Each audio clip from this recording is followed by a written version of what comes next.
Make sure we got some sound. I don't know what happened last week. Last week I lost sound. Remember you said you forgot to turn something on? Yeah, that was something different. That was understandable. I knew what happened there, but then halfway through, having got the sound working, it suddenly stopped. So, okay. Anyway, folks, welcome to the Talk Show for Talkers, our weekly podcast recording. If you're watching on catch up, then I hope you enjoy the show. If you're watching live, well, we don't have any live viewers yet, but they will come on very shortly. So we won't talk to the live viewers until they arrive. Well, how can we talk to the live viewers if they're not there? I did get your message there about the recording session, so that's how people know we go live at this particular time, Moira. Is it? Good. Good. The message goes out, I presume. Well, I am ridiculously well prepared today, which is really good news. That's great. Will we crack on so we get the first session finished? Yeah. And we might even get the third session in by the time Antonia arrives. We might indeed.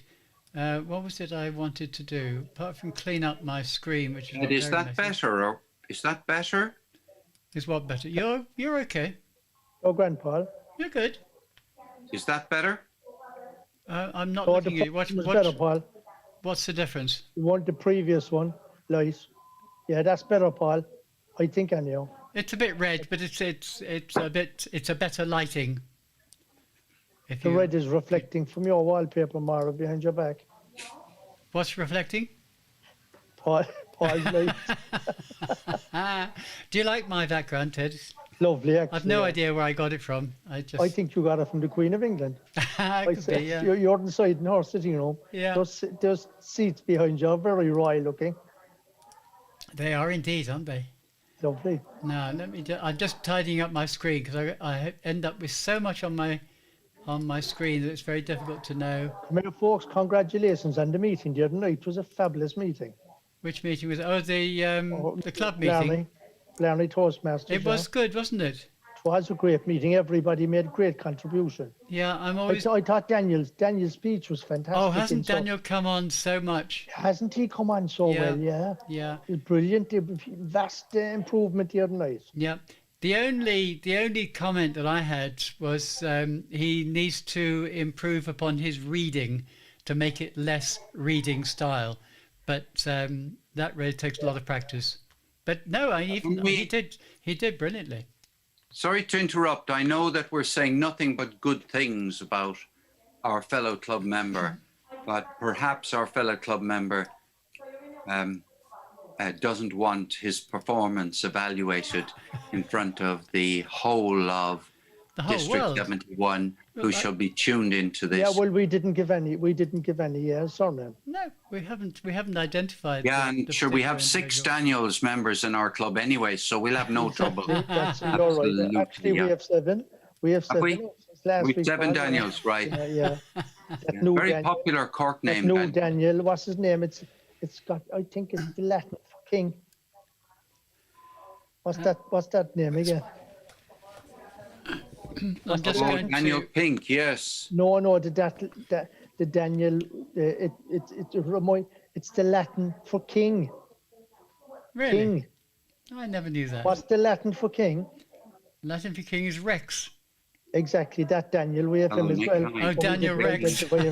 At an interesting time, really, because it's in the middle of the recording of the Talk Show for Talkers. I'm just logging into the... You couldn't possibly know. Not to worry.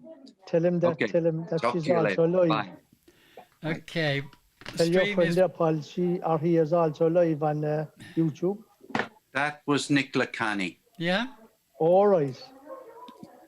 What does he want? We interview him, yes. We did, didn't we? We did, yes. Of course we did. Oh, that was a very private matter. I can't tell you what that was. No, we don't want to know anyhow. Yeah, they're good. All right, go ahead then. We'll start the show. Yep, we're all ready. Okay. Okay, Ted. 3, 2, 1, go. Good evening, good morning, good afternoon, Toastmasters, listeners and friends. You're very welcome to the Talk Show for Talkers on irishtalkers.com. Our email address is info@irishtalkers.com. You can also find us on Facebook as the Talk Show for Talkers, and we look forward to your comments, questions, feedback. We regard these as evaluations. You can also listen to previous shows on our website, irishtalkers.com. We also publish the Public Speaking Weekly. This is a roundup of links from the internet. It's all about Toastmasters, public speaking, confidence, leadership. Look for the newspaper link on our website, and it is a fantastic addition to the Talk Show for Talkers. My name is Ted Malamphy, and I'm joined again this week by the passionate, persuasive Paul O'Mahony. Well, thank you very much for remembering my name, Ted. It's very good, listeners, to be with you again this week. I look forward to being with Ted Malamphy as well. Thank you, Paul, and it's always a pleasure to see you and to be with you, sir. And we also have the magnificent, mindful, motivating, mercurial Moira O'Brien. Good evening, good morning, whatever you are, wherever you are in the world, you're most welcome. And I'm delighted to be here. Well done, Moira. There was certainly something mercurial about that when you asked us whatever we are. Well, we're human beings. We're human Zoomers. No, Ted, I said I hope I said wherever you are, not whomever you are. No, you didn't say whomever you are. You said whatever you are, wherever you are. Okay. But we let you off this time. You can play it back after on the YouTube bit. And on today's show, we will have the usual mix. I will be giving you a thought for the week. Paul will be giving us a word for the week. And I'd like to ask Paul, what are you going to give on your section in section 3? Oh, I'm going to talk about the authors that have had books published in District 71 of Toastmasters International. We have a number of authors, and I want to highlight a particular newcomer to the ranks of authors. Oh, is it Paul O'Mahony? No, it is not. It's somebody who is a much better author than I am. Oh, right, God, he must be fantastic altogether, so. And Moira, what are you going to share with us? Sorry, Paul. What are you going to give us, Moira, in your segment? Well, it's a very topical one, Ted, because we're moving into the contest season now. In fact, we're already in the contest season. So I thought we'd talk about the challenges of online contests. Superb, and that's always very topical. Indeed. And it's great to see that we have the contests rolling around again, isn't it? It is.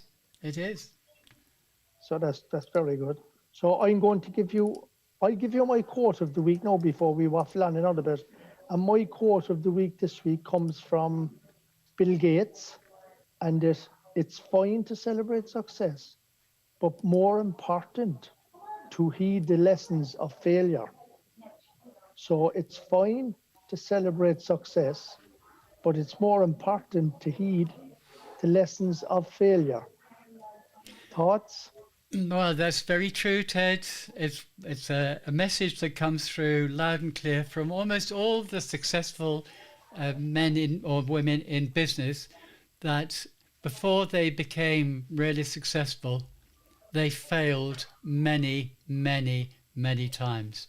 And you can relate that to Toastmasters as well. Most of the Toastmasters International speech contest winners failed at club, at area, at division, at district level, at least once, if not more times. I think one of the few exceptions to that would be Craig Valentine, because horrible man that he is, he won it the first time ever. Yeah. You're speaking on behalf of all the other winners who struggled for 10, 11, 12, even 14 years. They hate Craig. They hate Craig because he did it his very, very first time. You said he's one of the few exceptions. I think he is the exception. I think the exception, I don't yes. think anybody ever won it at their first. Yeah. All the judges must have been asleep that day, Mara, were they? I don't know. Brilliant. I mean, if you were a betting person, he would have been the last person that day that you'd have put your money on. Yeah, I guess so. I I think Bill Gates has made a mistake in this quotation by saying that it's important to celebrate success, but it's even more important to learn from your failures. I think that's a big, big mistake. The reason I say this is that in my experience of corporate life, too little time was spent celebrating success.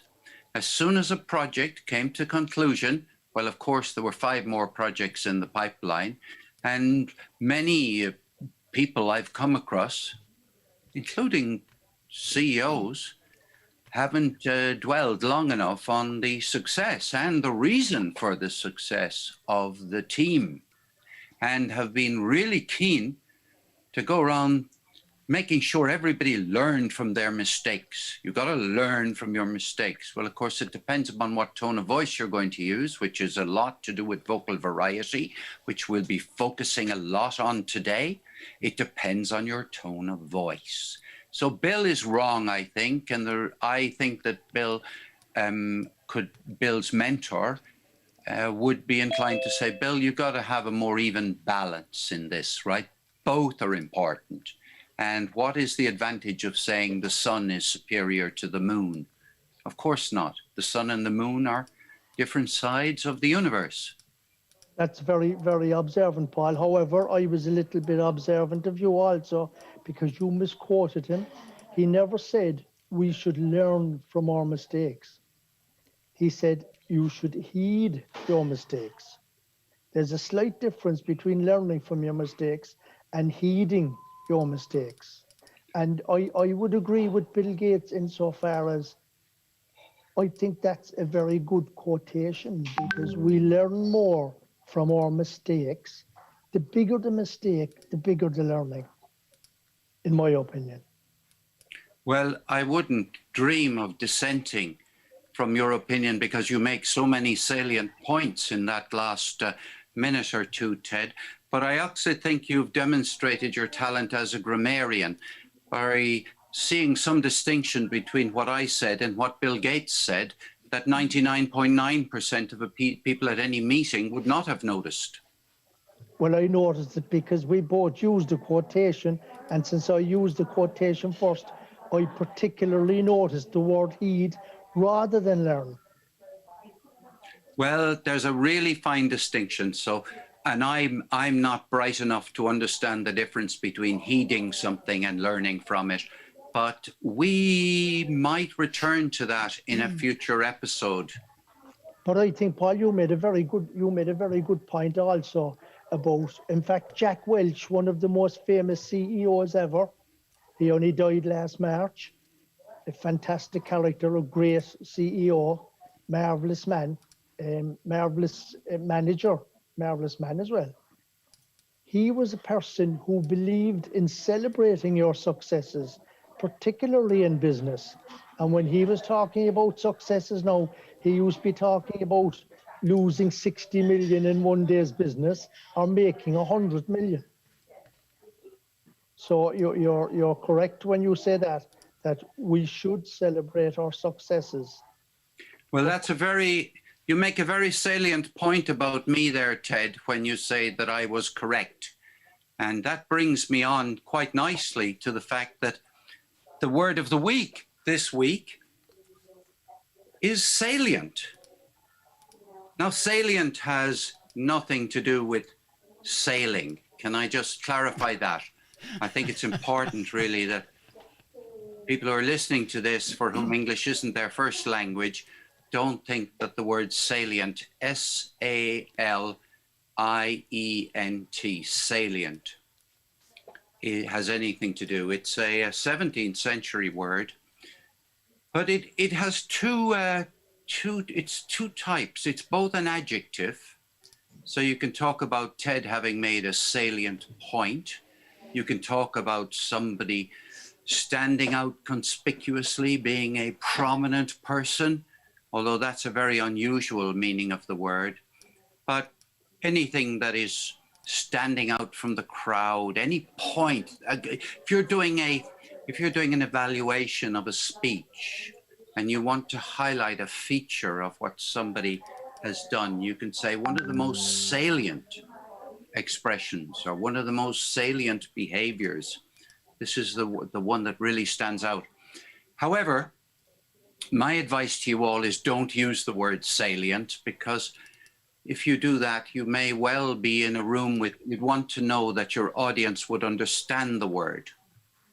And I think it's pretty unlikely that most people at a Toastmasters meeting would be familiar with the word salient, but it is one that people could find handy to use in some situations in front of audiences who might have a very strong command of the English language.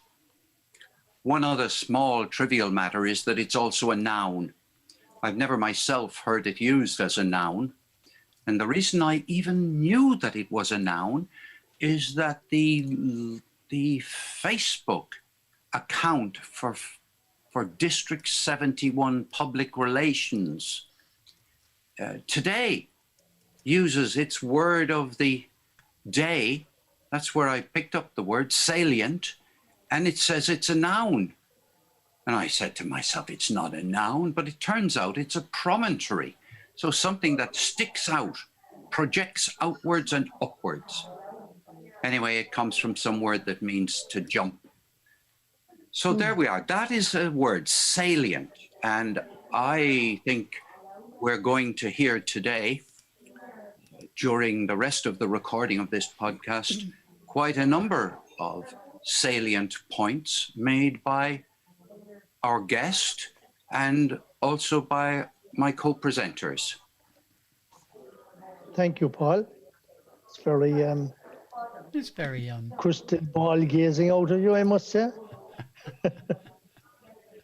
Well done.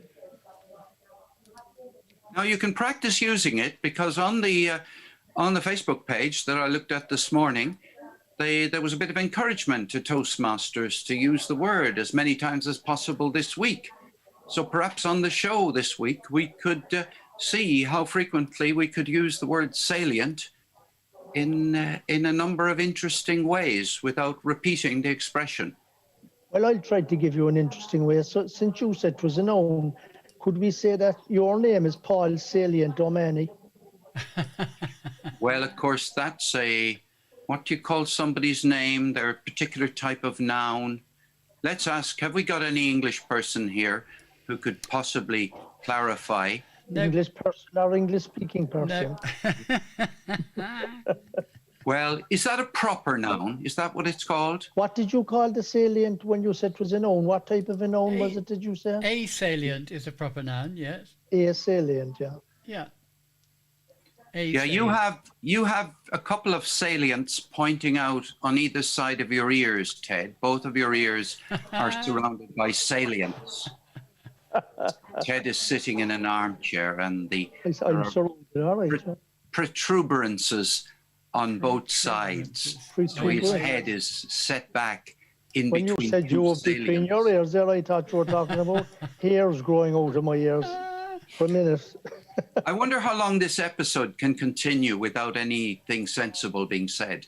Oh, it's a good point, actually. Maura, I was expecting you to come at us there and give us the red card.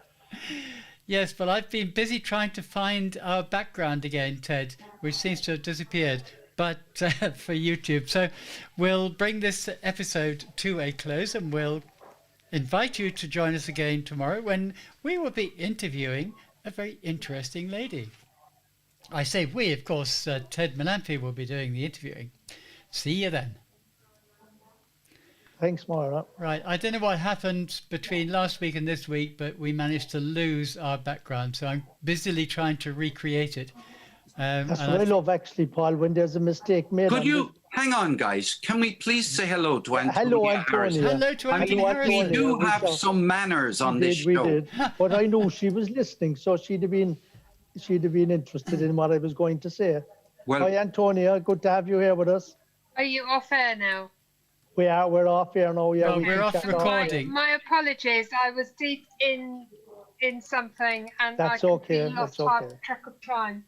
So I took the initiative, Antonia, and I said to the lads, I said, look, we'll go ahead with the first session. And since our interview was always in the second session, it didn't make that much difference. But I was saying maybe you would have liked to have seen to see how we do our podcast, and you would have liked to have listened to what was on the first section. Right. Fine. So, am I invited to come back another time? No, you're fine. You're here now, and we're going to interview you. Oh, what now? Yes. Yeah. Well, on the next section, I'll call us back, or is it Mark? No, I'll call us in. Yeah. And I'll call us in. Antonia, Ted is using language which is easily misunderstood because of the way in which he spoke. He spoke as if you understood all about the show. We record 4 episodes on the same hour and a half. So we've just recorded episode number 1. So you're not to go away. Okay. The discussion.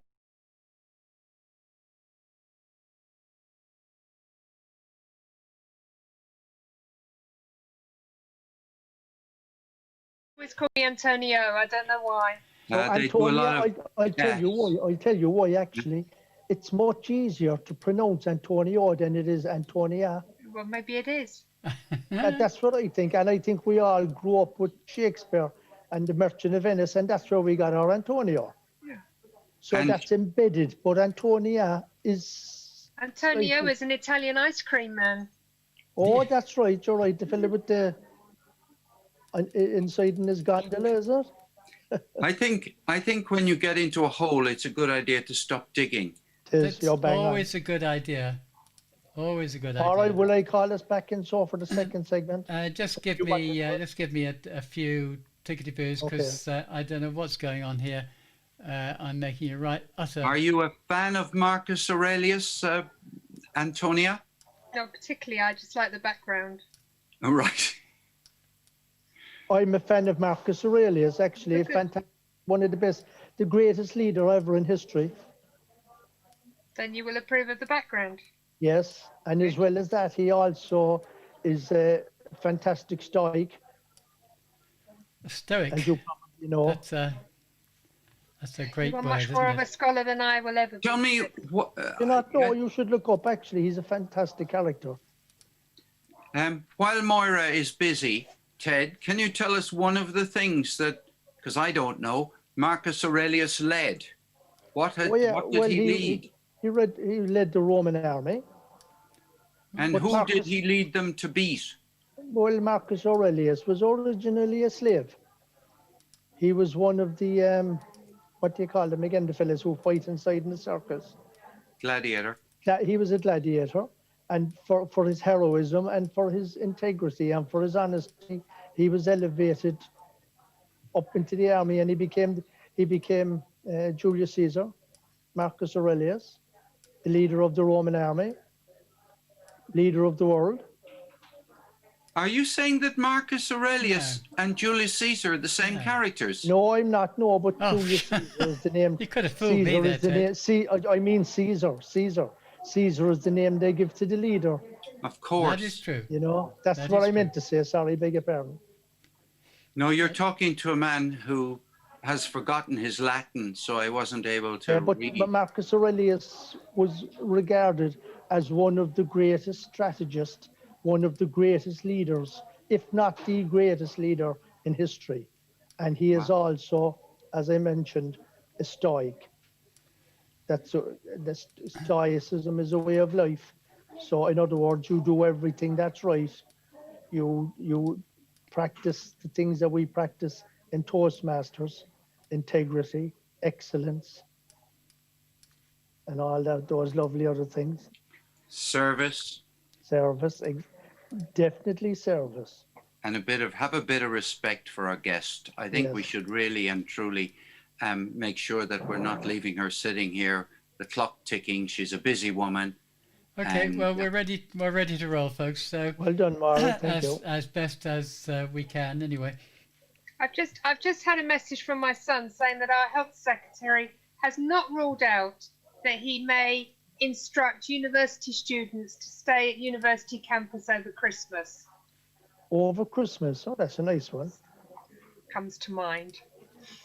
And Antonia, your son, Does he is he at boarding and college, or is Yeah, he? yeah, does yeah. he- He's at University of Sussex. So he's away from home anyway. So you'd Yes, look he forward to him coming home for Christmas. So that's a bit. Absolutely, yes. Yeah, of course. Yeah. I hope the Chancellor of the Exchequer will back up him by saying that every university student will be treated to a cordon bleu Christmas dinner, if that is, and that all the cost of staying in accommodation will be paid by taxpayers. After the year they had last year with all the strikes, he had about 9 weeks of strikes when he had no tuition at all. And then all the weeks lost through COVID when he had very, very patchy tuition. Yeah. Ridiculous. Ridiculous. Well, whatever about last year and the strikes, but this year with the COVID, it is a bit unfortunate, all right, isn't it? Oh, we're ready to Unfortunate is go. one word for you. Okay. Yeah, we're sort of ready to go. Okay. So let's see now. We need Audacity back, and I haven't done my duty there, which is a pain. So let's do it quickly now. Apologies, I don't. X marks the spot. And B. Okay, that's there.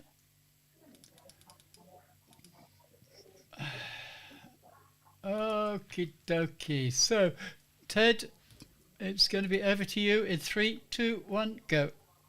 Welcome, Toastmasters, would-be Toastmasters, listeners and friends, wherever, whatever part of the world you are coming into us from. You are very welcome to the Talk Show for Talkers on irishtalkers.com. This is segment 2, and as Moira mentioned yesterday at the outro of our first segment, we have a lady with us today who is a very well-known Toastmaster, a very prominent Toastmaster, and this young lady's name is Antonia Harrison. And Antonia, you are very welcome to the Talk Show for Talkers. Well, thank you very much, Ted. I'm delighted to be here. And it's great to have you with us. And one of the things that COVID has given us is that we've managed to meet people from all over the world. And I probably would never have met you, Antonio, were it not for COVID. That's right.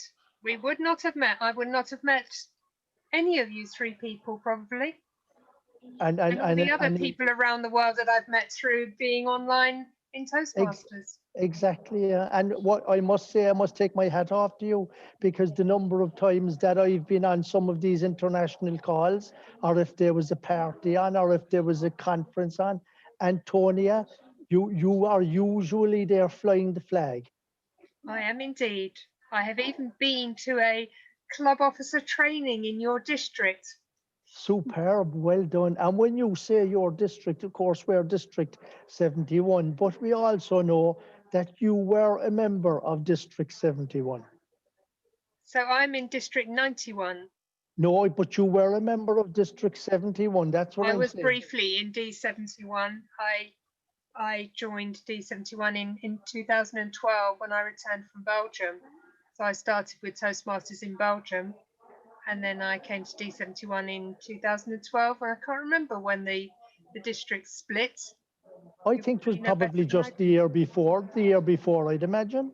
So you must have been in District 91 when it was really a baby district. That's right. Yeah, well done. And when we had area governors before we had area directors. Yeah. And what was the district that you were in when you were in Belgium? So that's, well, it's D59. Right. So continental Western Europe used to be, well, several countries, but D59 is now 4 countries. So it's France, Belgium, Netherlands, and Luxembourg, and Monaco. And my 5, God, they were nice places to be, weren't they? They were like, that was nice, actually. Yeah. So you're multi-districted. Absolutely. I have been a member of 3 clubs. I've been president of 3 clubs, and also in three countries, because I've also been club sponsor of a club in Holland. Fantastic, brilliant. And how long have you been in Toastmasters overall? 11 years. Fantastic. You're nearly in Toastmasters as long as that fella over in Ireland, Ted Malamphy. Nearly, yes. Yeah, Ted Malamphy is in it since 2008. So he's just about a year ahead of you. Catching you up. Yeah, brilliant.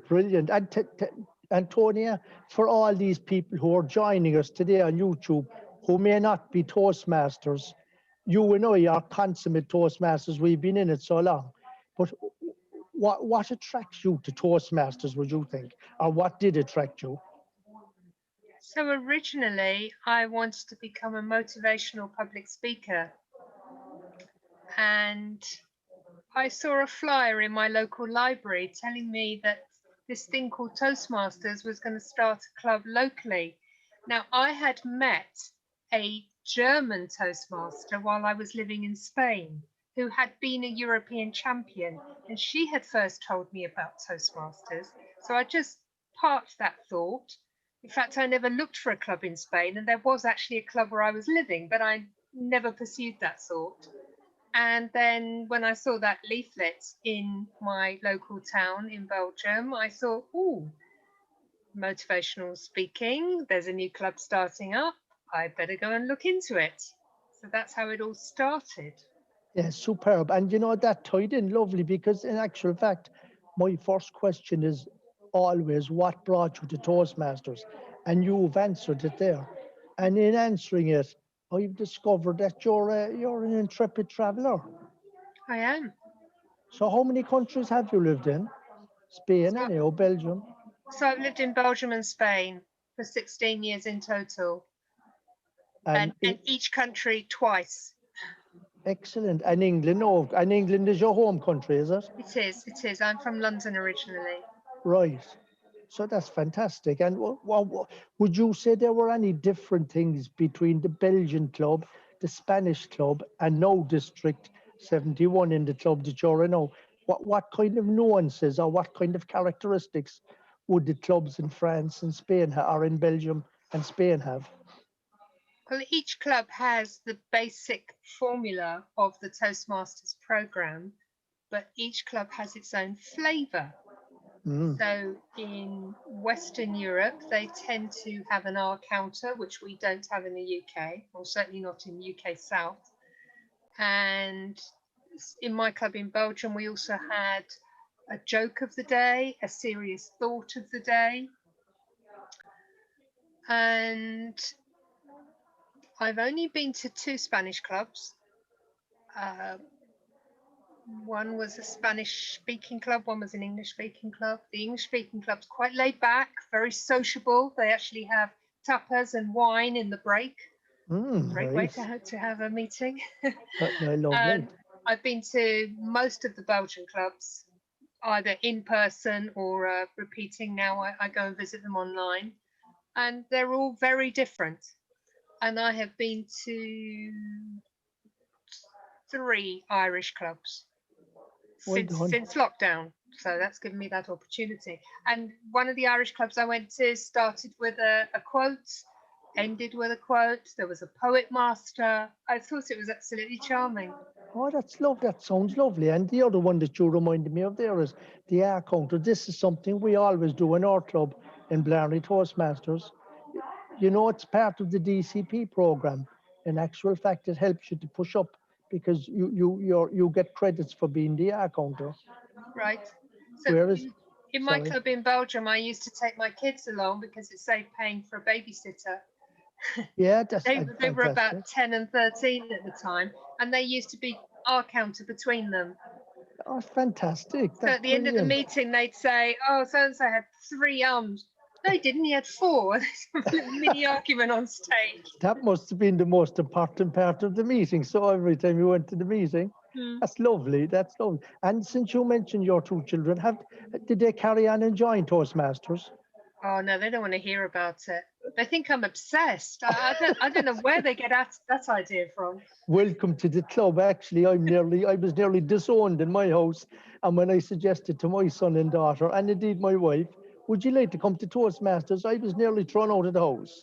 Oh, whatever. But it does give them the opportunity to get the TV for the evening. Yes, so they can watch their films. That's true. Yeah. Well done. And what has been the greatest benefit to you, Toastmasters? What has been Oh, its greatest so benefit? much, so much. As I say, I started because I wanted to be a motivational speaker, but also when I started, I used to blush. When I started my early career, I used to blush. I couldn't maintain eye contact with people.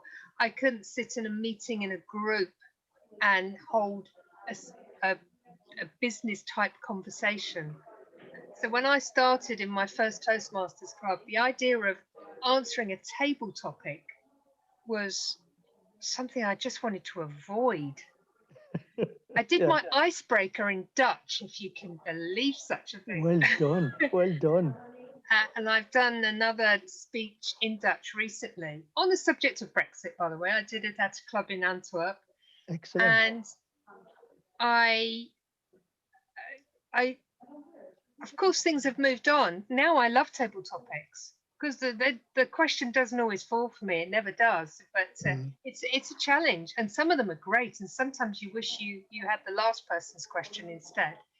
But then it's the opportunity to grow. Now that's on the speech side, but on the leadership side, if you had said to me when I started out, you're going to be club president, you're going to be an area director, you're going to be a division director, I said, what? Who, me? No way, absolutely no way. And I remember when I was club president and we had an area director come to visit us, he was almost God to us. Sorry to be blaspheming, but he was this amazing person who knew everything. And now I have a team of area directors who help me as division director. It's amazing. That's fantastic, and it's a lovely testimonial on behalf of Toastmasters. First of all, you had that beautiful, endearing quality of being able to blush. I'm not saying you brought it on just whenever you wanted. That's something that's automatic. But to try and get rid of that, just being able to blush is a lovely quality to have. And then you showed what you could do as a leader, something that you thought you'd never be able to do. And this is what Toastmasters does for people. The self-development is subliminal. It is. And we have a member of our club who, when we were looking for a new president, I rather twisted his arm and convinced him it was going to be good for him to be club president. He wasn't too sure at the time, but he grew so much as a person. And at the end of the year, he was headhunted and he received an 80% pay increase. Oh my God. And has since been headhunted once more for another big pay increase. And he puts it down to Toastmasters. And he only joined originally because he was giving a best man speech. Another fantastic testimonial. Now, I'll have to qualify this by saying that he must be nearly limbless at this stage because you twisted his arm off, somebody else took his head, someone else took the second head he grew. So he's doing fairly well. He is. It's just area director will be the next step. He uses the excuse of the fact he's got 2 small children, but you know, they'll grow. That's and another fantastic quotation that you've given us there on behalf of Toastmasters. What has been your biggest Toastmasters challenge? Well, I think the current challenge is the biggest challenge is COVID. But I just reframe it because people say it's difficult, people aren't coming because it's online. And I say, you just turn that around. There are some people who are not coming because it's online, but on the other hand, there's all these other people who want to come because we're online, and perhaps people who would not normally have come along to Toastmasters. So, for example, while we're known for our educational and our leadership program, perhaps there are now people who are looking for online skills, such as your online presence, how to use Zoom effectively, how to run meetings online, how to attend online interviews. Unfortunately, these are now a thing. And we can offer these skills to people. So we're now meeting self-employed people who want to run Facebook Live trainings, And before they would not have said, oh, I'm fearful of public speaking. They are a whole new market of people for Toastmasters. So that's what I'm saying to the clubs in my division, and in fact other people around. It's about reframing the challenge we have to see there's a whole new opportunity. It's different people who are looking for Toastmasters. And then, of course, the other side of it is people can join us from anywhere in the world. So we don't have to think about who's going to come along from 5-10 miles away, but who's going to come and join us from anywhere in the world. I have to tell you, we even have a member from Ireland in our club, and it's actually somebody that you all know. So I won't mention their name, but Paul knows who it is. Okay. So we have 6 international members in our club. Incredible. You've given a fantastic answer there, actually, Antonia, because you know what I've noticed? What I've noticed is that the people who say they don't want to come online are people who do not know how to use Zoom or Facebook or whatever. So once we get them in and once we let them see what it's like, all of a sudden they love it. And look at the education they get as well. They can run their own business webinars.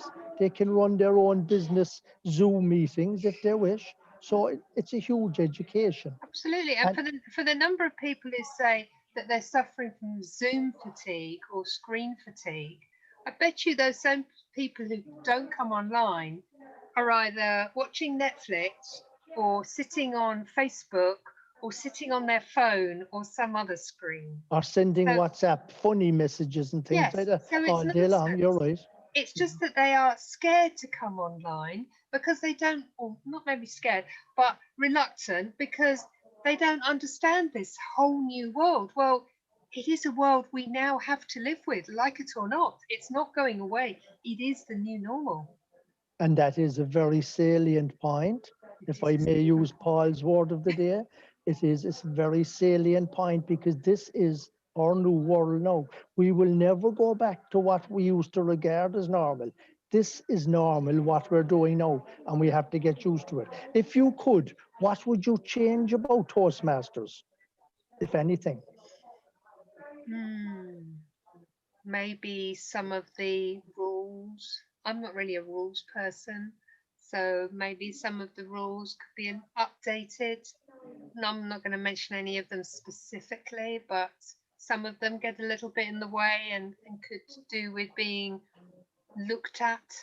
But then that's the same in any organization, isn't it? It just takes a few people to say, this needs looking at, this needs revising. Tweaking, yeah, nice one. I mean, it wasn't that long ago Toastmasters was not keen on having online clubs.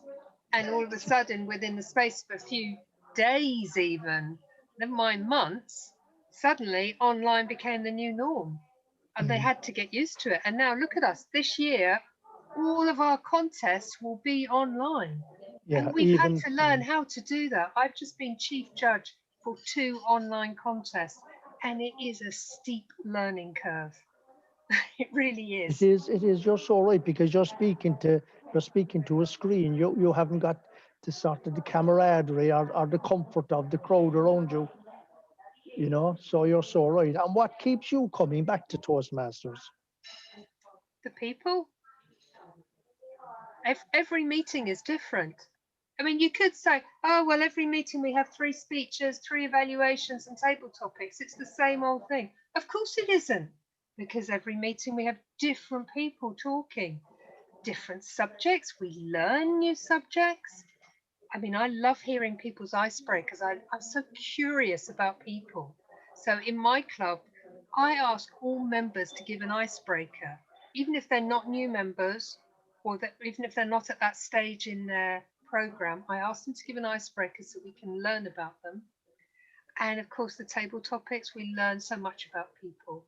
And so that's what I love, is the people. It's just learning those little things.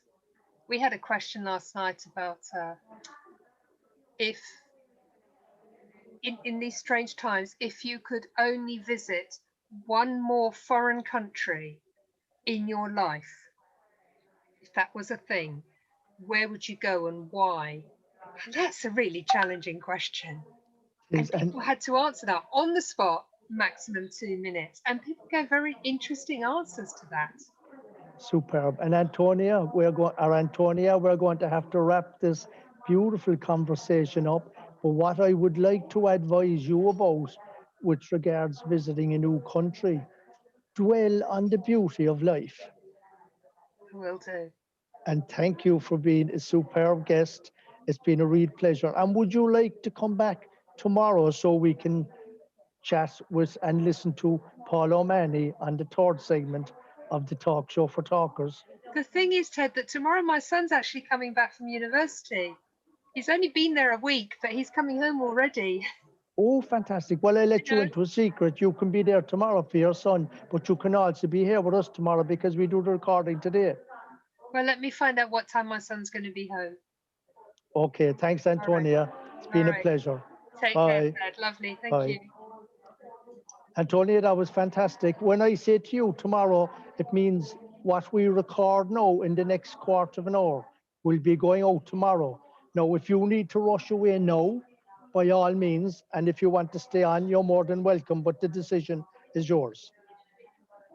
Hang on. No, I heard what you said, so I'd have to pretend that I've spoken to my son and found out that's fine. He's not going to be there. I understand. That's it. Well done. Thanks, Antonia. That was a lovely say. Yeah, I'm quite happy to have a chat with Paul. I just want to go and get a cup of tea. Yeah, off you go. Okay. No worries. Now, Ted, you were 8 minutes. You were 8 minutes over time there. I thought that. All right, Joe. Well, you just caused me issues. That's all by going so. Oh yeah, sorry about that. It's too much chatter. Too much. Yeah, chatter. It was a bit of. Yeah, we had a nice conversation and there were some great answers. Yeah, and I probably. Yeah, and I didn't say too much at the start. There's nothing to edit really. Okay, I see what you mean. It's just that now I have to completely redo. I allow for about 4 or 5 minutes overrun. What about 2 minutes out of you and 2 minutes out of Paul? So no, it's not that, Ted. It's just it messes up my template. So now I have to adjust my template. Okay, well I'll have to watch that in future. To accommodate. Yeah, I'll watch that in future. It's not that simple to. Okay. Just takes me a bit of time. Whatever you want to do, if you want to take out bits of it there. No, I can't, Ted. It's not that easy. Okay. It's not that easy because editing major bits out of that is. Yeah, what I'm going to have to do now is I'm going to have to skip out to the bathroom. Okay, Ted, we'll wait for you. Bring Paul back in if I'm not back in time, and welcome back Antonia. We'll wait for you, Ted.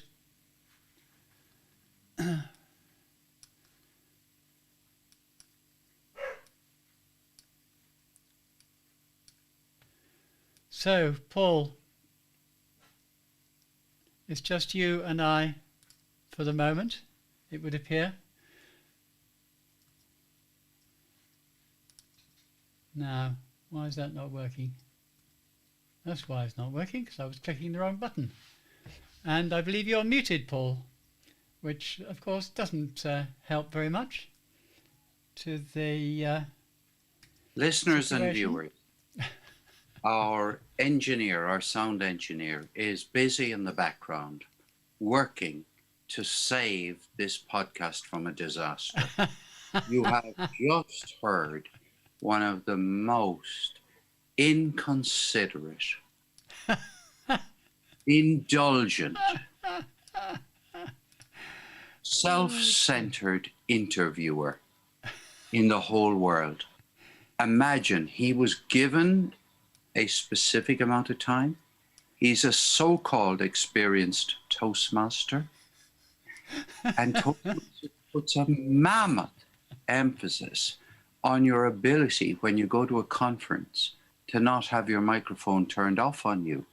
In other words, you're only given a certain amount of time to speak, and in deference and respect for the entire audience, you're expected to shut up and give somebody else a chance. But oh dear. Mr. Mcginty, simply because he's so good at these interviews, simply because he's so attractive and so mesmerized himself, and was incapable of putting any type of self-restraint. This is an area he'll be discussing with his mentor, because when you come to Toastmasters, you get evaluated. That means people give you, some encouragement to do more of what you did. Now, I haven't got anything to say to Ted. I wouldn't encourage him to do any more of what he did today. Let me give you the 16 recommendations. Recommendation number 1. Learn where you're going. Have a clear purpose. Keep your sentences short. Do not vie with the interviewee to being the star. Forget your little quotations and reference to your dog, your cat, your monkey, your goldfish. These are only some of the evaluation points I've got noted down from Ted's interview. And poor old Moira O'Brien, you can see how long it's taking her to restore the sound engineering to its quality. We are ready, Paul. We've got the format back to a usable condition. Can I ask you, Moira, you'd be very familiar with Just a Minute. Yes, indeed. Can you tell me, how did I do there? Did I get from beginning to end without hesitation, repetition, or deviation? I know I would say that you had the odd repetition, a lot of deviation, and what was the third one? Can't remember. Hesitation. Hesitation, yes, that's it. No hesitations that I have observed. Actually, that was a wonderful program, wasn't it? I used to listen to that avidly. Oh. I think it would be something worth trying out. Yeah. Topics. Yeah, it would. It would. Can you imagine 4 speakers up the front? We've tried it. We've tried it in one of my clubs. Yeah. When we have a 5th Tuesday in the month. How did it go? It's really difficult to do. It is. I got to about 5 seconds, I think. That's not good. Right, shall we start you, Paul, seeing as Ted is not Clement yet. Freud in the audience, yeah. Clement Freud was brilliant. Yeah. I met him once. He was an interesting man. Right. Shall we go, Ted? Paul? Yes, I'm very willing to go. I'm ready to go. Okay. Let me just do a little tweak on my speaker size, because my speaker size is a bit over top and under top. And there we go. Here you go. Right. So where are we? We're going to record again. Welcome back, Toastmasters, would-be Toastmasters, listeners and friends, to part 3 of this week's Talk Show for Talkers here on irishtalkers.com. You are most welcome, and this is the 3rd section of this week's shows. And as usual, during the 3rd section, we turn to Mr. Paul O'Mahony for his contribution to the wisdom of the Talk Show for Talkers. This week, Paul is going to introduce us to an author. Now, I was quite puzzled when I saw the title of his segment. I'm still puzzled. Paul, unpuzzle me, please. Give me the salient information that I need. In 1902, my grandfather opened a bookshop on the main street in Limerick, which is now O'Connell Street. It's 120 O'Connell Street. My father worked in that bookshop from about 1916 till a couple of years before he died, and my brother now owns the bookshop. I come from a book-selling family, and I've never been much interested in having my books published. So many people make the great mistake of being interested in having their book published. And so many books are born to languish on shelves, unread, unopened. and eventually remaindered, and after that shredded, recycled perhaps. What I'm interested in is book selling. And more than that, a good number of books are bought and never read.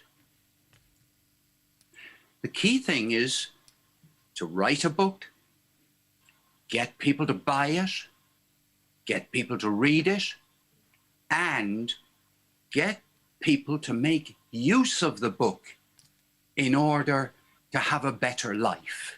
Even reading a good detective novel can put you in a great mood and can make you be a much better company.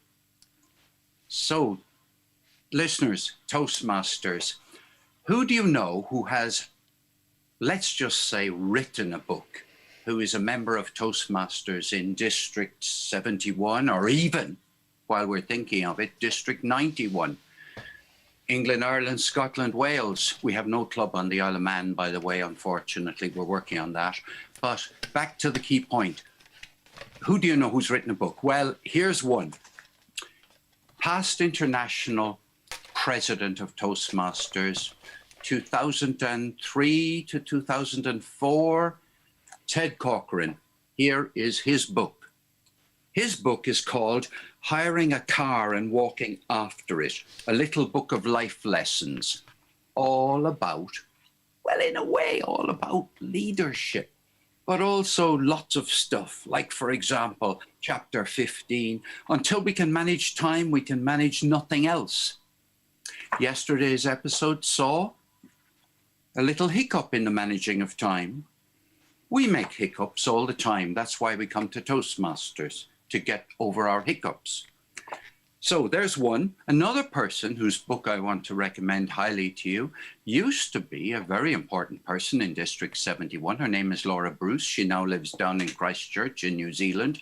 And she recently published a book. Well, it's available in the Kindle store or from Amazon. It's called Lockdown Living, 101 Ways to Stay Positive During the Pandemic.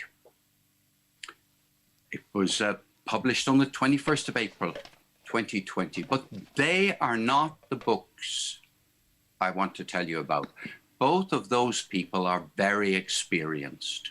You can imagine if you become the international president of Toastmasters International, you've got to have a load of experience. And Laura Bruce had experience coming out her ears, and she demonstrates it. And she's now on stage as a stand-up comedian.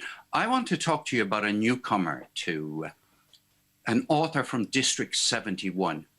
Quite the best I've come across in a terribly long time. Scottish guy called Kyle Murtagh. Kyle Murtagh's written a book. Well, he's done more than write a book. He's actually spoken a book. It's called The 5 Pillars of Effective Public Speaking. And he's good at writing copy. It says your unrivaled guide to presentation excellence and public speaking confidence. And this is a book partly for Toastmasters, but it's for a much wider audience. It's for people who need to make presentations at work, people who need to convince other people of their point of view. People out there in society, Toastmasters is a very small organization we've spoken about before. There are millions and millions and millions of people who want to be better at doing better presentations. And this book is phenomenal. I haven't read it. I bought it today, the audiobook. Why? Because the author has the most attractive voice you're ever going to hear. He's done the whole of his own book. And I'll let you in the secret. He won the Toastmasters District 71 evaluation speech contest this year. And he's by a long way the best evaluator I've come across. In my life, actually, I used to think that James from Scotland, that wonderful man. James, who Moira will remind me of his name. What's his James Mcginty. James Mcginty, a great close friend. But Kyle is superb. Really and truly, I tell you. And he's also a superb marketeer. But I've heard him talk out of this book. He came to one of our clubs He came to West Cork last week, and he did a 1.5-hour webinar training session for people there. And I could tell, because I've read a bit of the book, I have to admit. But this guy is Superman when it comes to communicating online. You should see him. And he's not just a star of screen. He's a great writer. So this book is available. I bought it from Audible. I got the free account. I didn't have Audible before. It's £12 and 7 pence if you want to buy it just purely as the audiobook. The paperback is even cheaper. It's $9.97. Don't know how he came up with these prices. Probably something to do with that. But Kyle Murtagh, The 5 Pillars of Effective Public Speaking. Now, it is, as you know, the time for club speaking contests. And people from clubs will go on to area, and area to division, and division to district. I think you'll get a competitive edge if you get your hands on Kyle Murtagh's book, or even better, his audiobook. I think you're much more likely to emerge victorious among the competitors because they won't have read it. So if you get this book, you're ahead of the posse. So there we are. Kyle has paid me a large amount of money to advertise the book. I'm a shareholder, and you can immediately tell that I wouldn't be saying this unless I was paid to say it. But this is a real treasure. I can tell you that every presenter and guest on the Talk Show for Talkers would be much better at their job if they read this book. What do you think of that, guys? Did I earn my crust? Well, I think he should pay you double the commission that he originally offered you for publicising his book. Not alone did you earn your crust, I think you got the whole loaf, to be honest. And what I would also like to say is that we had two members in this club. Neil O'Brien wrote his own book. Neil wrote a book which was very good, all about business, about the the Pareto logic 80-20 rule, the 80-20 rule. And we also had another gentleman, a beautiful man, and he wrote a book called Crank It Up, just fantastic stories and little anecdotes all about Toastmasters. Pat McCarthy. Pat was the Well, I'd like to keep this conversation focused on Kyle Murtagh because that's my job, really, to advertise. Okay. Yeah, I agree with you, Kyle. Yeah, Kyle, the night he came to Blarney Toastmasters to give that speech was superb. That was fantastic. He certainly has a beautiful speaking voice. Tell us about be swimming with people, with all men, and they were all, it was a nudist colony or something like that. Yeah. He was a brave man to tell us that. So tell me, there are 5 pillars of public speaking. Anybody like to guess what Kyle says they are? Give me one of the 5, please. Presentation. No. Language. That's vague. Confidence. Preparation. Preparation. Yeah, that's a good one. No, but that's a good point. You do need to prepare, but that covers everything. You've just made it 6 pillars, Antonia. Get more into the nitty gritty of delivering a speech. What are one of the key things that will help your delivery? Body language. She got it right. Voice. Point number 1, the first pillar, body language. The second pillar? Voice. Did you say voice? Yeah. Wow, he got it right. He's opened it on Google. Fantastic. Absolutely brilliant. Next point, every speech must have a conclusion. A message. Purpose. A message. Purpose. Okay, yes, you're all right. Structure. Okay. Structure, yeah. Content, structure, delivery. That's it. Right. I'll give you the other 2 because they're much too difficult in the short time we have available. Clarity. The clarity of your points, right? And the last point, and the key point, I just want to say this is what makes Kyle and I click, which is Kyle says that every single speech is designed to get the listeners to do something. Call to action. Call to Impact. action, yeah. That's part 5. So with that, I want to thank you all. Go out and buy Kyle Murtaugh's book because I get a big cut. Well done. You got a big cut out of the purple squirrel too. Oh dear. Well, I suppose we'd better call this section to a close because You better. The eyes are rolling at us in the background. Yeah, and Antonia, we can't. if the eyes come on at the background there, you have to get out fast, otherwise they'll start spitting at you. We'll see you again tomorrow when it'll be my turn to take the gavel and Well done. give you some salient points on running, well, the challenges, should I say, of running online contests. See you tomorrow. Yeah, that Bye should be for now. good, yeah. Paul, what was that gentleman's name again, the man with the purple squirrel? Purple squirrel? Yeah, remember he wrote the book called Purple Squirrel. He's a Toastmaster. Just give me a second. American. You bought the book, Paul. You have the book on your bookshelf there. I'll tell you what his name is. He had a name which is difficult to pronounce, but half of it is Lovely, man. Give me the first part. I'll tell you. Just give me 1 second now. Moira will, of course, take a minute. Antonia, what did you think? Come on, I mean. I was looking for an opportunity to promote Gavin Meikle's book. Sorry. Oh, yeah, yeah. I didn't get a you should have chance. interrupted. D91, we have a book called The Presenter's Edge, How to Unlock Your Inner Speaker. Oh, fantastic. Bite-sized business book. Available on Kindle or paperback on Amazon, and I get no commission. Just What's a the nice name- warm, fuzzy feeling. Yeah, what's the name of the author and the book again? Gavin Meikle. I'll put it in the chat. Thanks. Well, at least you've publicized it to our YouTube audience. Oh, I think we'll have to get Antonia to come back and, or else interview the author themselves.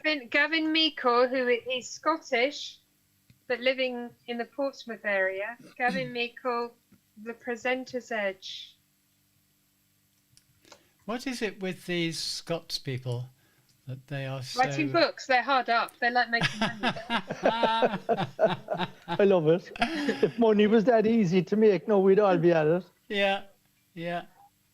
That's So what I wanted. his not business is words and presentations, and he calls himself a wordsmith. That's what Lovely, he's doing. lovely. That, yeah, that. Yes, I yeah. like that word. I like that word. Yeah. As Toastmasters, that's what we're supposed to be, actually. You should invite him along, actually, for one of these chats. Yeah, we will. We will. Yeah. That's a very good idea. Well done. Okay, Paul, folks. did you find the purple squirrel yet? No. I'll look it up on Amazon for you. Yeah, Amazon will get it for you, yeah. Purple You- squirrel. Yeah, you look it up. I was just going to Google it, actually. Not that I like supporting Amazon, you understand. Purple squirrel. There's a plush dog toy. That's not the one. Little No. Rufus and the Purple Squirrel. Purple Squirrel Standout Land Interviews and Master the Modern Job Market by Michael Junger. No. No.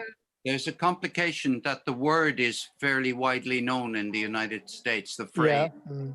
So it Can't help you then.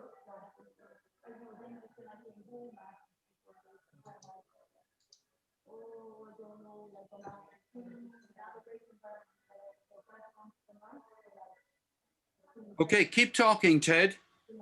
I'm just going to try and get it as well, Paul, if I can. We're all trying to do the same thing. We're all Yeah. trying to. And you know, he was only on the show about 3 weeks ago. Yeah, it's but this is a bit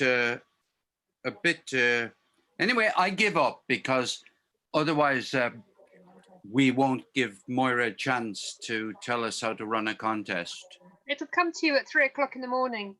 Or just when Don't we're ring finished here. anybody.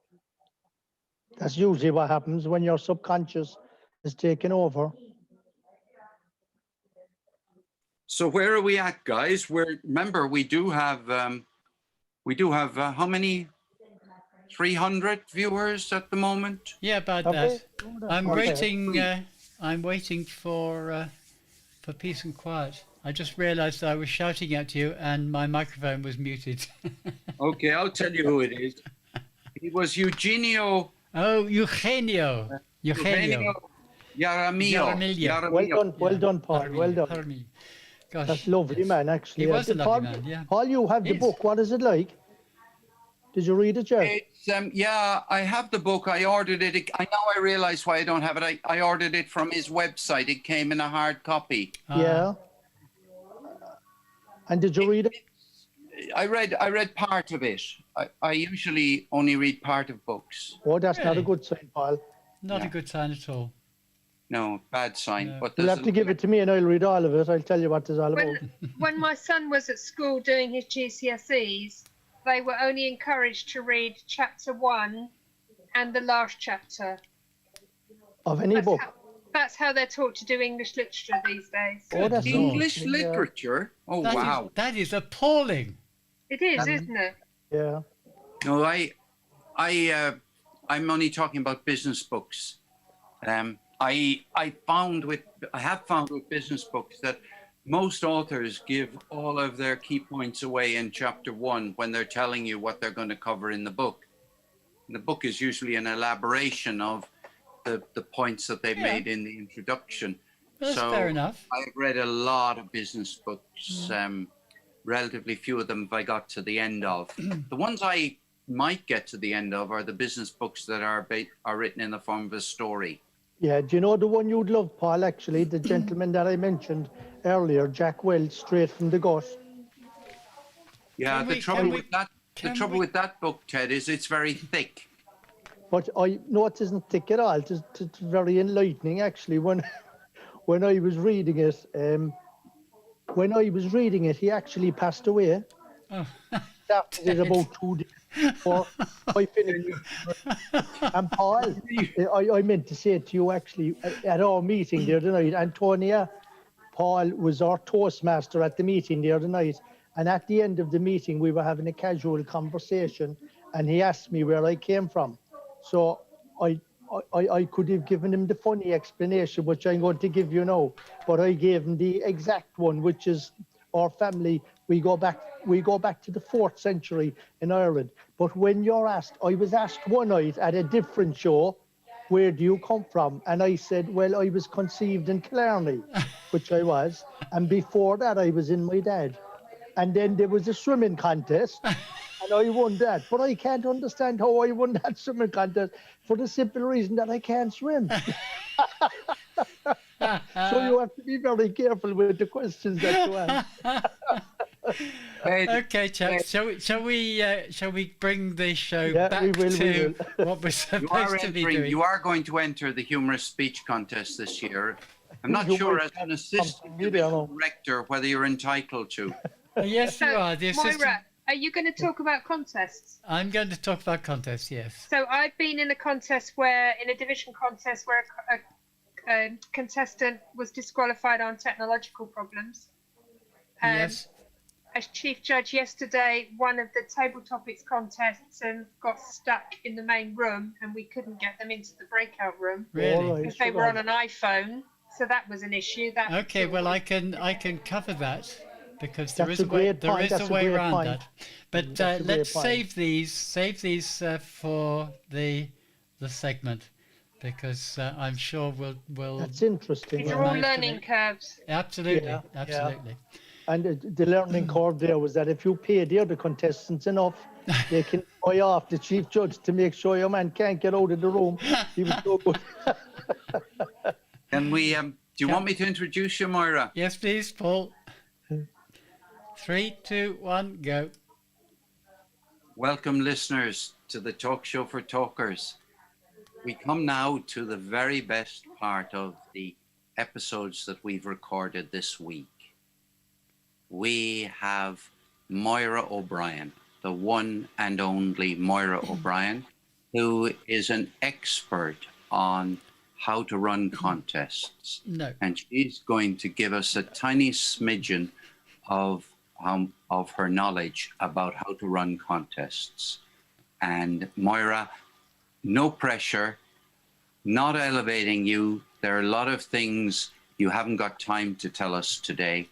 But what do you think are the most important things to tell us about running online contests? Well, now, Paul, I have to correct you there because I'm by no means an expert on contests, but I have become somewhat expert on the use of the platform known as Zoom. So that's what I'm going to talk about today.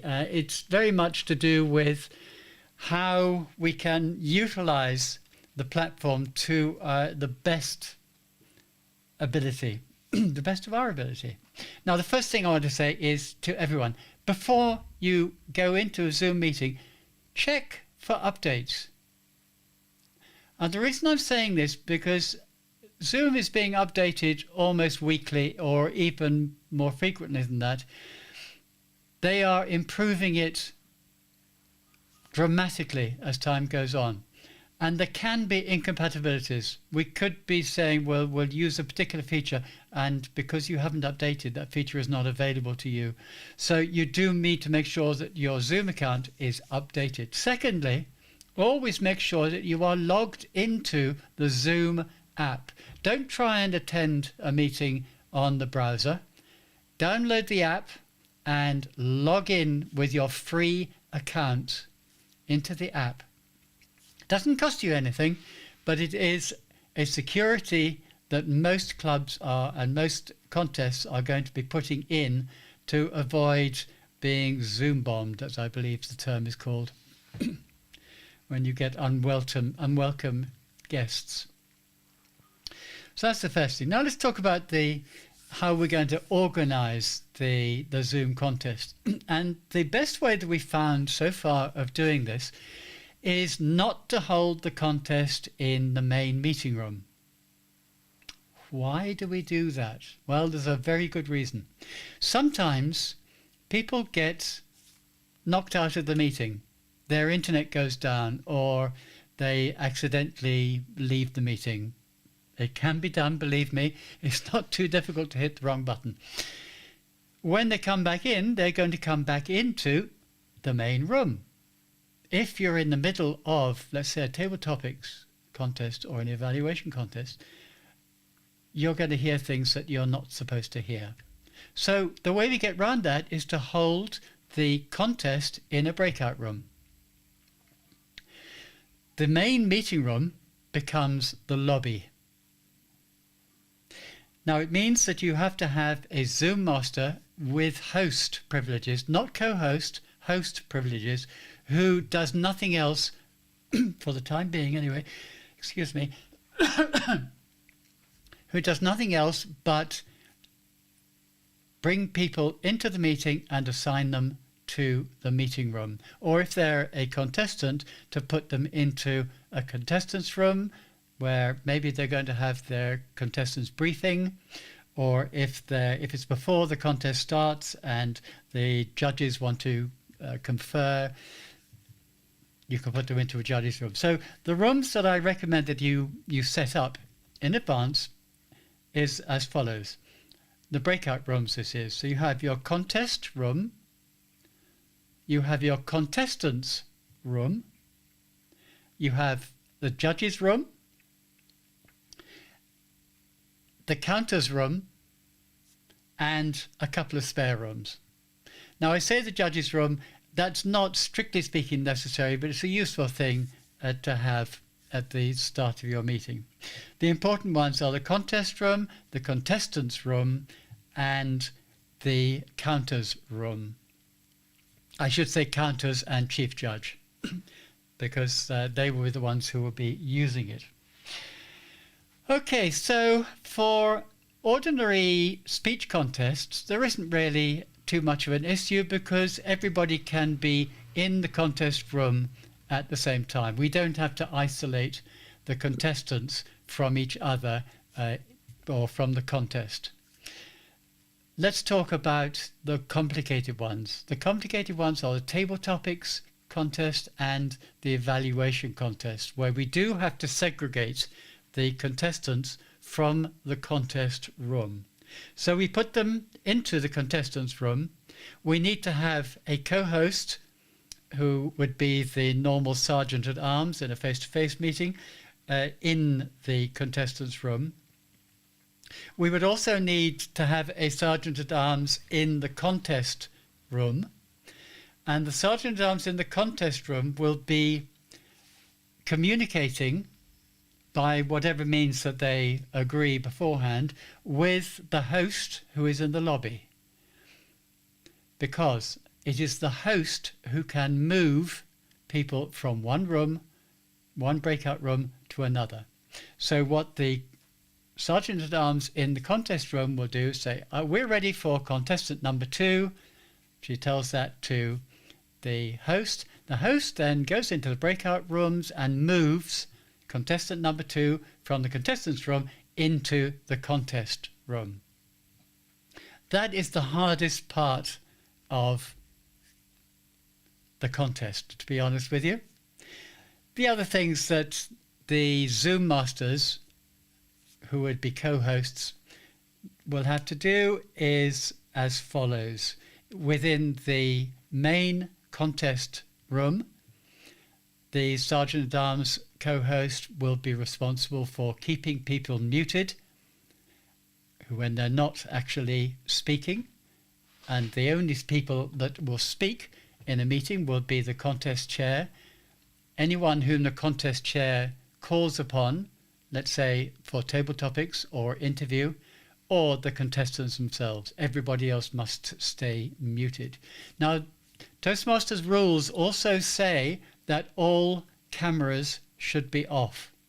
If you're following Toastmasters rules to the letter, which of course we will recommend you do, then you should abide by that rule, however much you might disagree with it, as personally I do. I think it's a crazy rule, but there we are. It's not up to me. The Sergeant at Arms who is in the contestants room for table topics and for evaluations has the normal job of that Sergeant at Arms, that they make sure that people are being honest and keeping their integrity and not trying to cheat. And how that person does that, well, it's up to them. But obviously you do need to keep an eye on those people. But it's also an opportunity to check that the contestants' audio and video works properly, because one of the things you do not want to happen is that the contestant goes into the main room and the contest chair calls them to speak, and suddenly they haven't got any audio because their audio wasn't working properly, and they then take minutes to sort themselves out, which is wasting time. Or their video goes, whatever. But we don't want those problems to happen in the contest room.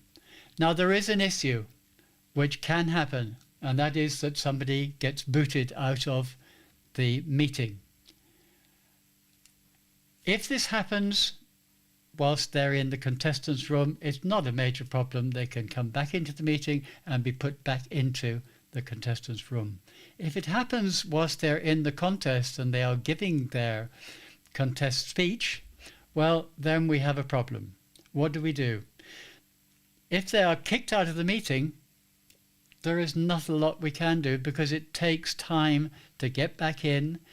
We could, let's say, and this will be up to the chief judge, maybe give them 15, 20 seconds or half a minute to try to come back in, and if they have not come back in, to continue with the meeting. If they have hardly started on their response, then that might be a reasonable thing to do. If it's an evaluation contest, if it's a table topics contest, it would be unfair for them because they would have then far too much time to think about the table topic. So it would give them an unfair advantage. So in that circumstance, I guess they would be disqualified. Unfortunate, but there's not a lot that you can do about it. If it happens part way through their speech that maybe their audio gets messed up, again, what do? You can give them time to sort their audio out, maybe 10 or 15 seconds, but if it goes on longer than that, again, I feel the chief judge has to step in and disqualify that person. It's unfortunate, Now, Antonia, I believe you've had experience of this in recent contests. Perhaps you'd like to share your experience. Yes, Moira. In our division contest back in the spring, actually it was a club member of ours who was representing us, and he just lost connection. He's just has a bad internet connection in his area. It's just the way it is. And the chief judge was very lenient, tried to help him. He tried several times to get connection, but it just didn't work. And she went through all the steps and ultimately had to disqualify him. And to this day, I still believe he was the best speech and should have gone through to the district final. Yeah, I do have tremendous sympathy for that, but I really can't see any way around it.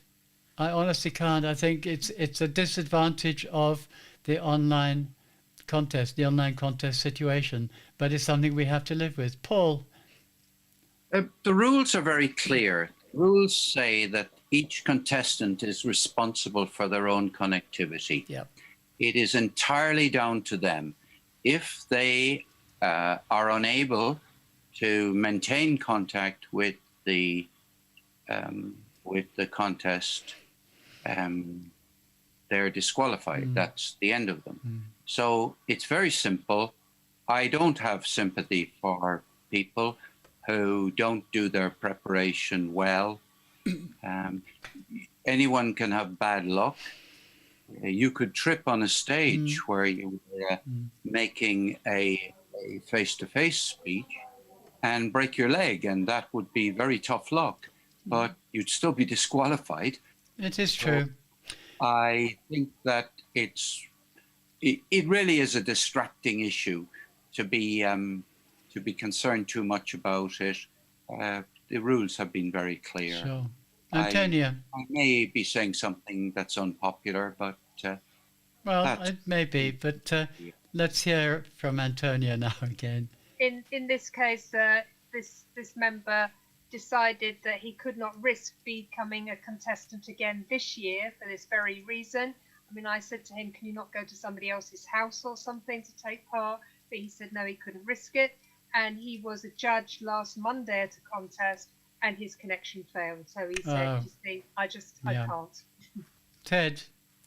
Maura, the one thing that was very salient that came out of your contribution today was the very first point you made about making the main room not the main room. In other words, have the main room as one of the breakout rooms. Yes. And Paul, I was at a conference in India last week, and I sent you a little video. You thought I was replying to your post that you had up on Facebook or on WhatsApp, but it wasn't. What I wanted to show you was that they had exactly designed it the way you're talking about, Maura. So the main room became the lobby. And then just off the lobby, you had all the little signs. Number 1 speaker, number 2 speaker, judge's room, keynote speaker. So you just clicked on the door that you wanted to go into, and that allowed you to go in, which was fabulous. Yeah. Antonia? Yes, I hadn't thought of that point before. And in fact, last night we had a couple of people who arrived late, and we had to leave them in the waiting room rather than admit them while somebody was speaking. Whereas with Moira's setup, they would be allowed to wait in the lobby and still be able to hear the speakers. Yeah. And we also later had a table topics contestant who, for some reason or another, could not move into the breakout room for table topic contestants. She was due to speak as number 6 because she was on an iPhone and there was a technical problem, and it just held up the whole contest. I'm glad you brought up that point, because there is a solution to that, and that is that when setting up the breakout rooms, you set them up that the people move automatically. There is a choice. You can tick or leave it unticked, in which case when you assign somebody to a breakout room, they have to click on the link to actually join that breakout room. But if you have them to move automatically, they have no choice in it. They just move as soon as you are. Whatever number they are, they move. Yeah. And there is also a further link which says that they cannot leave the breakout room without being told. And that stops them finding a way of getting out of the room that they've been put into. So that's another thing. Anyway, I think, sorry, Ted. Yeah, I was just going to say, Paul, the reason I sent that on to you, Paul, was I think from a conference point of view, as an organization, as Toastmasters organization, we should consider doing something like that next year, where a breakout room is the main room and the lobby becomes where all the other rooms are, because you can design it as such that you literally do not have to leave the lobby page. You just click on the rooms you need to go into. So if there are 2 or 3 semi-finals going on for the World Speech contest, you can click room 1, room 2, room 3, or room 4 and attend the one that you want to attend. Yeah. While you were speaking a while ago about Zoom and the updates, there's a very important update just after coming through. Yes, that people can choose the room they want to go into. However, in a contest, that is dangerous, because then contestants could choose the wrong room. It's fine for a speech contest, but not for evaluation or table topics. I'm afraid we have to stop there. Thank you for listening. Join us again at the same time next week, when we'll be bringing you another 4 episodes of the wisdom of Mr. Malamphy, Mr. Omani, and Ms. O'Brien. So from myself, Moira, and from Ted and Paul and Antonia, thanks for being a great guest. We'll see you next week. Bye for now. Thanks, Antonia. It was a pleasure. Thank you. Stay safe. Wash your hands. Bye, lads. I'm going to another meeting now. Okay, Ted. Ted, just one quick point about the International Convention. Yeah. It was totally different from any other contests that are held, because all of the speeches were pre-recorded. Yes. You said None of them were made live. Yeah, so that's a good point.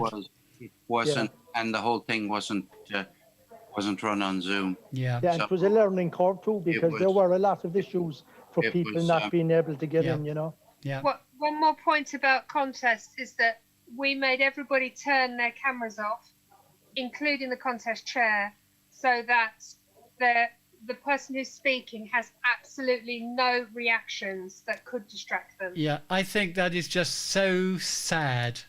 I really do. But It just makes it makes a mockery of. it is. It's another challenge for the speaker. But Yeah, it means but that one if of- that one of contest chair was to be, checking their emails or talking to somebody in the room, it would be really distracting for the I speaker, agree with because that. It's only one person. So I agree with that. everybody off. But when you're attending a speech contest, if you're doing it live before an audience, if somebody puts their head down and starts doing on their phone, or they get a phone call in the middle, that happens. Yeah, I know. But So- you wouldn't notice them because they'd be one of a crowd. Of course Whereas they'd notice. one, Whereas if you do this, everybody will see it, including the contestant.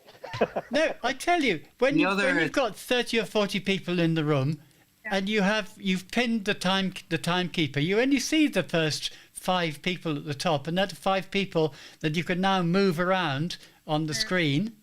Yeah. So It is a good tip. What we should always do, and people should be advised about this in a contest. Sorry, Paul. You should pin the timekeeper. Ted, Because when you pin the timekeeper, it shows up, the full page shows up with the colours. let me tell you why you shouldn't do that, Ted, because there's a better way of doing it. Now, I am now going to move Antonia from the bottom right of my screen to the top left of my screen. Well, she's on the top left of mine, Mara. Yeah, okay, but she wasn't on the top left of mine. Now, I can do that. I can do that with the timer. What I do is I put the time. Do it with Antonia. I've done it.